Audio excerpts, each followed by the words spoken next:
Assalamualaikum warahmatullahi wabarakatuh. Selamat pagi semuanya. Bagaimana kabarnya hari ini? Semoga sehat selalu ya. Oke, hari ini bertemu kembali dengan Pak Gunawan dalam pelajaran sejarah. Nah, di awal video tadi, anak-anak sudah melihat video tentang fakta-fakta proklamasi kemerdekaan Republik Indonesia. Nah, menurut anak-anak, bagaimana fakta-fakta itu? Keren banget bukan? Oke. Pada video kali ini, kita akan belajar lebih jauh tentang fakta-fakta proklamasi kemerdekaan Republik Indonesia. Jadi, seperti apa toh proklamasi kemerdekaan Republik Indonesia itu? Lalu bagaimana terjadinya peristiwa itu? Dan dampaknya apa? Akan kita pelajari dalam video kali ini. Nah, video kali ini kita akan mempelajari tentang yang pertama, nanti persiapan proklamasi kemerdekaan Republik Indonesia.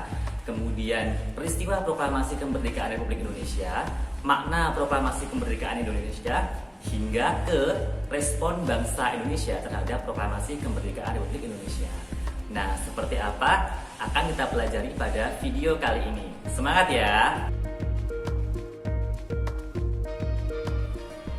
Oke, untuk yang pertama kita akan membahas tentang persiapan proklamasi kemerdekaan.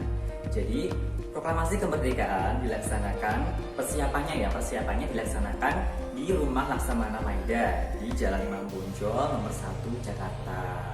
Nah, di sini ada beberapa tokoh-tokoh yang mempersiapkan proklamasi kemerdekaan. Di antaranya ialah Soekarno-Hatta, Ahmad Subarjo, Soekarni, Sayuti Melik, B.M. Diah, dan Sugiro.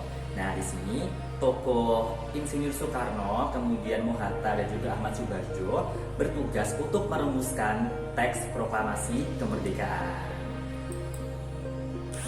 Ya, jadi ada 3 tokoh yang merumuskan proklamasi kemerdekaan. Yang pertama Soekarno. Nah, Soekarno ini mengusulkan kata proklamasi dan kata Jakarta 17.805 serta wakil-wakil bangsa Indonesia. Kemudian untuk Ahmad Subarjo ini mengusulkan kata kami bangsa Indonesia, dengan ini menyatakan kemerdekaan Indonesia. Lalu untuk Mohatta, beliau mengusulkan hal-hal yang mengenai pemindahan kekuasaan dan lain-lain diselenggarakan dengan cara seksama dan dalam tempo yang sesingkat-singkatnya.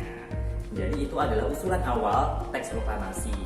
Nah, tapi nanti ada sedikit perubahan, yaitu kata ini ya, Jakarta 1785 ini nanti diganti dengan Jakarta hari 17 bulan 8 dan tahun 05. Lalu kata wakil-wakil bangsa Indonesia ini juga nanti diganti dengan kata atas nama bangsa Indonesia.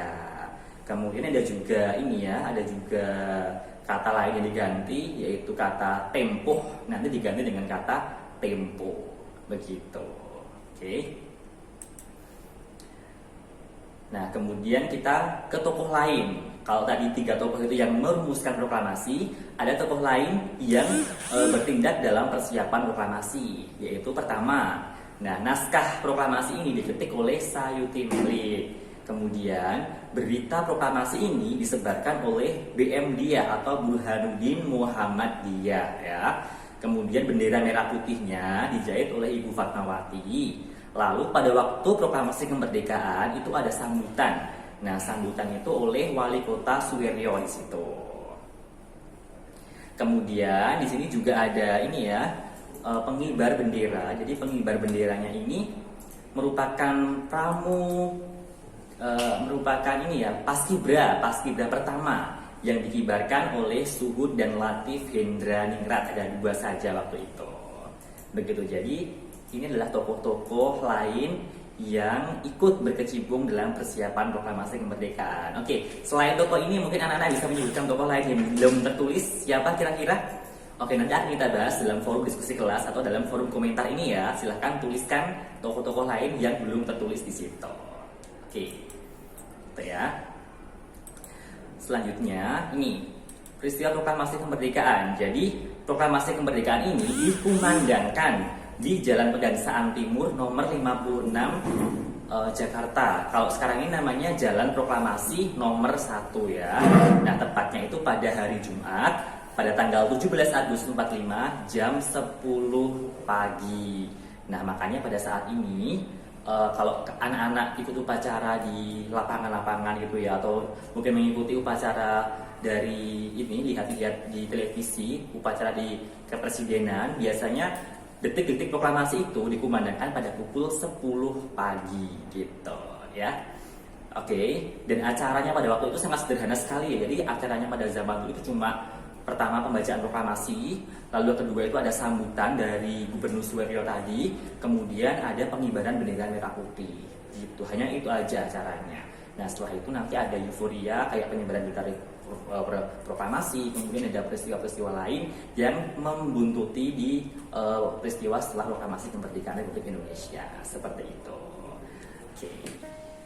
Nah, tadi kan kita udah belajar tentang peristiwa proklamasi kemerdekaan Republik Indonesia.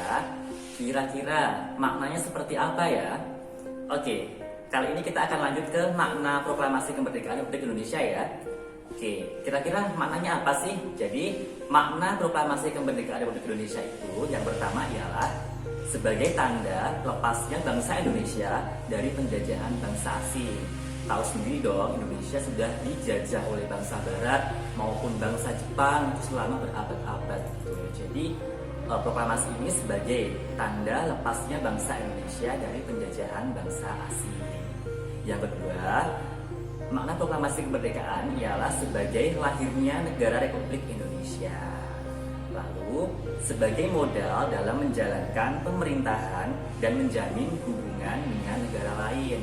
Karena kalau kita ingin menjalin hubungan dengan negara lain, tentunya kita harus mempunyai negara terlebih dahulu.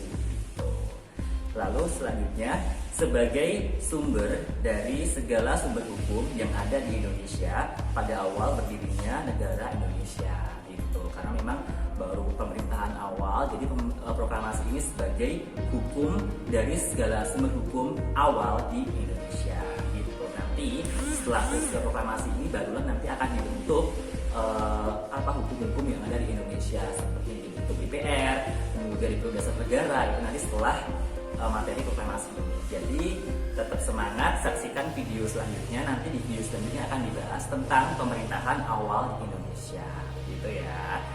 Oke, selanjutnya, nah setelah tadi peristiwa proklamasi kemerdekaan, lalu bagaimana sih reaksi rakyat terhadap proklamasi kemerdekaan itu? Bagaimana? Kalau anak-anak sebagai warga negara Indonesia di awal-awal kemerdekaan, lalu ada peristiwa proklamasi, kira-kira responnya anak-anak seperti apa? Oke, tentunya semangat ya, semangat, kemudian disambut dengan sukacita gitu. Termasuk zaman itu juga sama. Jadi masyarakat Indonesia setelah mereka tahu ada proklamasi kemerdekaan, tentunya mereka sangat bahagia sekali gitu, sangat euforianya terasa sekali. Bahkan beberapa pemuda di Jakarta, beberapa pemuda itu karena sambutannya terhadap proklamasi sangat luar biasa, bahkan gedung-gedung pemerintahan milik Jepang, gedung pemerintahan yang ditinggali oleh Jepang itu direbut kembali oleh bangsa Indonesia. Hal serupa juga terjadi di daerah lain, di Pulau Aceh, Sulawesi, Sumatera juga seperti itu. Jadi masyarakat Indonesia mulai merebut kembali gedung-gedung pemerintahan yang dihuni oleh bangsa Jepang, begitu. Nah, selain itu ini ya, banyak provinsi-provinsi atau pulau-pulau di Indonesia yang masih diduduki Jepang, mereka memberontak dan mereka menginginkan kembali ke negara kesatuan Republik Indonesia. Nah, hal yang paling unik ini ya, di Yogyakarta. Nah, di Yogyakarta itu ada peristiwa Maklumat 5 September 1945. Jadi maklumat ini dikumandangkan oleh Sri Sultan Hamengkubuwono ke-9 yang menyatakan dukungan terhadap Republik Indonesia pada tanggal 5 September 1945. Nah, isinya apa toh? Jadi isi maklumatnya ada 3. Yang pertama ialah negerinya Yogyakarta Hadiningrat bersifat kerajaan dan merupakan daerah istimewa dari negara Indonesia. Jadi Kerajaan Yogyakarta langsung mengikrarkan tunduk dan bergabung ke negara Republik Indonesia gitu. Kemudian Sri Sultan sebagai kepala daerah dan memegang kekuasaan atas negerinya Yogyakarta Hadiningrat.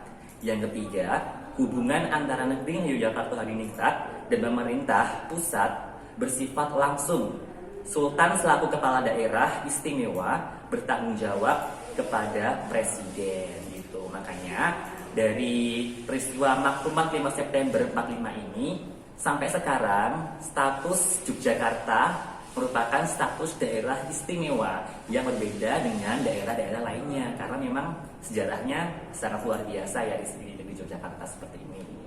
Begitu. Oke ya, jadi cukup sampai sekian dulu materi kali ini. Jika ada pertanyaan, nanti silahkan ditanyakan di kolom komentar atau bisa didiskusikan di forum grup diskusi kelas ya.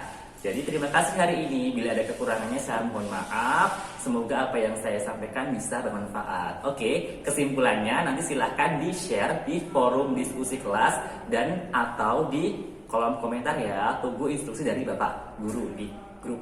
Oke. Wassalamualaikum warahmatullahi wabarakatuh.